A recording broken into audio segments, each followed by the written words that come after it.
IRR కుంభకోణంలో అక్రమాల పుట్ట తేనె తుట్టలా కదులుతోంది. సిఐడి దూకుడు పెంచడంతో ఎన్ఆర్ రింగ్ రోడ్డు భూ కుంభకోణంలో అక్రమాలు చంద్రబాబు మెడకు చుట్టుకోబోతున్నాయి.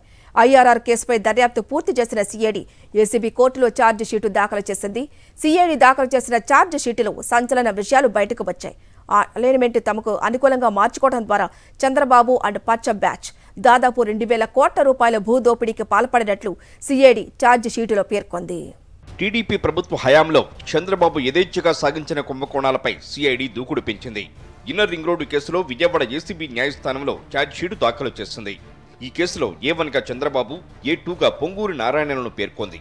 లింగమనేని కుటుంబంతో కలిసి సాగించిన ఈ క్విడ్ ప్రోకో కుంభకోణంలో హెరిటేజ్ ఫుడ్స్ డైరెక్టర్గా వ్యవహరించిన నారా లోకేష్ను A14గా, లింగమనేని రమేష్ తదితరులను కూడా నిందితులుగా పేర్కొంది. వారిపై ఐపీసీ 120B, 409, 420, 34, 35, 37 అవినీతి నిరోధక చట్టంలోని సెక్షన్ 13(2) రెడ్ విత్ 13(1)(c)(d)ల ప్రకారం వారిపై కేసు నమోదు చేసినట్టు ఆ ఛార్జ్ షీట్లో వెల్లడించింది. తద్వారా ఈ భారీ కుంభకోణంపై న్యాయ విచారణ ప్రక్రియకు రంగం సిద్ధమైంది. కాగితాల మీదే ఇన్నర్ రింగ్ రోడ్డు అలైన్మెంట్లో ఇష్టానుసారం మార్పులు చేసి వేల కోట్ల రూపాయలు కొల్లగొట్టిన చంద్రబాబు ముఠా అవినీతి బాగోతం విభ్రాంతిపరుస్తోంది. టీడీపీ ప్రభుత్వంలో సిఆర్డీఏ చైర్మన్గా అప్పటి సీఎం చంద్రబాబు, వైస్ చైర్మన్గా అప్పటి మంత్రి పొంగూరు నారాయణ బరితెగించి ఇలా అవినీతికి పాల్పడ్డారు. ఇందుకోసం లింగమనేని రమేష్తో క్విడ్ ప్రో కోకు తెరలేపారు. ఈ తతంగంలో నారా లోకేష్ కూడా ప్రధాన పాత్ర పోషించారు. చంద్రబాబు బినామీ సన్నిహితుడు లింగమనేని భూముల మార్కెట్ విలువ 177.50 కోట్ల నుంచి 877.50 కోట్లకు, రాజధాని నిర్మాణం అనంతరం ఏకంగా 2,130 కోట్లకు చేరేలా ఇన్నర్ రింగ్ రోడ్ అలైన్మెంట్ను ఖరారు చేయడం భారీ దోపిడీకి నిదర్శనం. అవినీతి పాపంలో చంద్రబాబు దత్తపుత్రుడు పవన్ కళ్యాణ్కు కూడా వాటా ఇవ్వడం గమనార్హం. ఐఆర్ఆర్ అలైన్మెంట్ కుంభకోణం ద్వారా చంద్రబాబు ముఠా లింగమనేని కుటుంబంతో క్విడ్ ప్రో కోకు పాల్పడింది. లింగమనేని కుటుంబానికి కల్పించిన ప్రయోజనానికి ప్రతిగా చంద్రబాబు తమ హెరిటేజ్ ఫుడ్స్కు భూములు పొందారు. ఈ ప్రక్రియలో అప్పటి హెరిటేజ్ ఫుడ్స్ డైరెక్టర్ హోదాలో లోకేష్ కీలక భూమిక పోషించారు. ఐఆర్ఆర్ అలైన్మెంట్ను ఆనుకుని ఉన్న కంతేరు గ్రామంలో హెరిటేజ్ ఫుడ్స్కు 10.4 ఎకరాలు పొందారు. 2014 జూన్ సెప్టెంబర్ మధ్య ఈ భూములను హెరిటేజ్ ఫుడ్స్ కొనుగోలు చేసినట్టు చూపించారు. అంతేకాకుండా లింగమనేని కుటుంబం నుంచి మరో 4.55 ఎకరాల కొనుగోలు పేరిట హెరిటేజ్ ఫుడ్స్ దక్కించుకుంది. కానీ అప్పటికే ఈ కుంభకోణం గురించి బయటకు పొక్కడంతో ఆ సేల్ డీడ్ను రద్దు చేసుకున్నారు. ఐఆర్ఆర్ అలైన్మెంట్ను ఆనుకుని లింగమనేని కుటుంబానికి చెందిన 355 ఎకరాలతో పాటు హెరిటేజ్ ఫుడ్స్ భూములు ఉండటం గమనార్హం. ప్రోకోలో భాగంగా లింగమనేని రమేష్ కృష్ణానది కరకట్ట మీద ఉన్న తమ బంగ్లాను చంద్రబాబుకి ఇచ్చారు. దీనిపై కేసు నమోదు కావడంతో ఈ వ్యవహారానికి మసిపూసేందుకు చేస్తున్న యత్నాలు బెడిసికొట్టాయి. ఆ బంగ్లాను అద్దెకిచ్చామని లింగమనేని రమేష్ చెప్పారు. కానీ ఆయన అద్దె వసూలు చేసినట్టు కానీ, చంద్రబాబు చెల్లించినట్లు కానీ ఆదాయ పన్ను వివరాల్లో లేవు. ఆ తర్వాత ఆ ఇంటిని ప్రభుత్వానికి ఉచితంగా ఇచ్చానని చెప్పారు. మరి అప్పటి ప్రభుత్వం నుంచి చంద్రబాబు హెచ్ఆర్ఏ ఎందుకు పొందారని ప్రశ్నించేసరికి ఆయన వద్ద నుంచి జవాబే లేదు. దాంతో ఆ బంగ్లాను చంద్రబాబుకు వ్యక్తిగతంగా క్విడ్ ప్రోకో కింద ఇచ్చారన్నది స్పష్టమైంది. లింగమనేని కుటుంబంతో క్విడ్ ప్రోకో ద్వారా పొంగూరు నారాయణ తమ బంధువులు బినామీల పేరిట 58 ఎకరాలు పొందారు.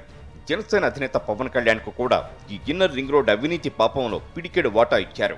ఈ రోడ్డు అలైన్మెంట్కు సమీపంలోనే ఆయనకు 2.4 ఎకరాల భూమి ఉంది. లింగమనేని కుటుంబం నుంచి ఆ భూములను ప్రభుత్వ ధర ప్రకారం ఎకరా 8 లక్షల చొప్పున కొనుగోలు చేసినట్లు చూపించారు. ల్యాండ్ పూలింగ్ నుంచి మినహాయింపు కల్పించిన భూమిని పవన్ కళ్యాణ్కు ఇవ్వడం గమనార్హం. ఎత్తుగడల వల్ల చంద్రబాబు, లింగమనేని రమేష్ కుటుంబాలకు చెందిన భూముల విలువ భారీగా పెరిగింది.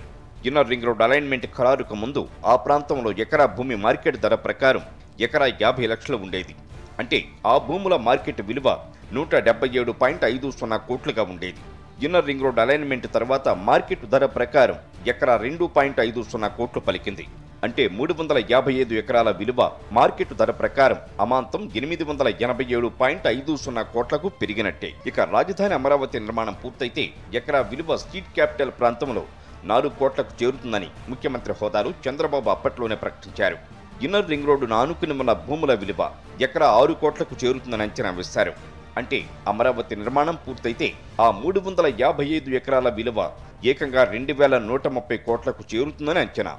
మార్కెట్ ధర ప్రకారం హెరిటేజ్ ఫుడ్స్ 9 ఎకరాల విలువ 4.50 కోట్ల నుంచి 22.50 కోట్లకు పెరిగింది. అమరావతి రాజధాని నిర్మాణం పూర్తయితే అది 54 కోట్లకు చేరుతుందని లెక్క తేలింది. హెరిటేజ్ ఫుడ్స్ ఒప్పందం చేసుకున్న మరో 4 ఎకరాల విలువ కూడా 24 కోట్లకు చేరుతుంది. క్విడ్ ప్రోకో కింద చంద్రబాబు పొందిన కరకట్ట నివాసాన్ని నారాయణ కుటుంబం సభ్యులు స్టేట్ క్యాపిటల్లో పొందిన 75,888 చదరపు గజాల ప్లాట్లు, కవులు మొత్తంగా పొందిన 1.92 కోట్లను అటాచ్ చేయాలని ప్రభుత్వం నిర్ణయించింది. ఈ మేరకు న్యాయస్థానంలో పిటిషన్ దాఖలు చేసింది. ఐఆర్ఆర్ కేసులో సిఐడి ఛార్జిషీటు దాఖలు ఇప్పటికే విచారణలో ఉన్న రెడ్ బుక్ కేసును ప్రభావితం చేయదని నిపుణులు చెబుతున్నారు. రెడ్ బుక్ కేసులో లోకేష్ను అరెస్టు చేసేందుకు ఈ ఛార్జిషీటు ప్రతిబంధకం కాదు. ఐఆర్ఆర్ కేసులో అధికారులు సాక్షులను బెదిరిస్తూ కేసు విచారణను ప్రభావితం చేసే రీతిలో రెడ్ బుక్ పేరిట ఆయన బెదిరింపులకు పాల్పడ్డారు. దీంతో గతంలో ఇచ్చిన నోటీసులకు విరుద్ధంగా వ్యవహరించిన లోకేష్ను అరెస్టు చేసేందుకు అనుమతించాలని కోరుతూ సిఐడి విజయవాడ ఏసీబీ న్యాయస్థానంలో దాఖలు చేసిన పిటిషన్పై విచారణ ఈ నెల 13కు వాయిదా పడింది. ఐఆర్ఆర్ కుంభకోణం కేసు, రెడ్ బుక్ బెదిరింపులు వేర్వేరు కేసులు కాబట్టి ఐఆర్ఆర్ కేసులో ఛార్జిషీట్ దాఖలు చేసినప్పటికీ రెడ్ బుక్ పేరిట బెదిరింపు కేసులో లోకేష్ను అరెస్టు చేసేందుకు ఎలాంటి అడ్డంకి ఉండదని నిపుణులు స్పష్టం చేశారు.